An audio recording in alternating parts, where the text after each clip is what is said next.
হিন্দু থেকে মুসলিম হওয়ার পরে ওনার অনুভূতিটা কি ছিল? চলুন মুসলিম দেখে আসি ভিডিওটা। আমি যখন হিন্দু ছিলাম তখন এত আচার বিচারও কোনো কিছু ছিল না।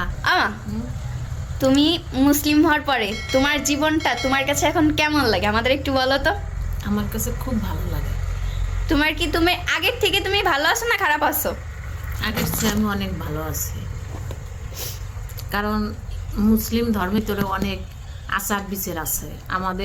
আমি যখন হিন্দু ছিলাম তখন এত আচার বিচারও কোনো কিছু ছিল না।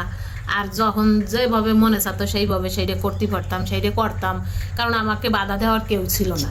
আর এখন কি তোমাকে বাধা দেয়? আমারে বাধা দেয়, এখন আমারে বাধা দেয় আল্লাহ।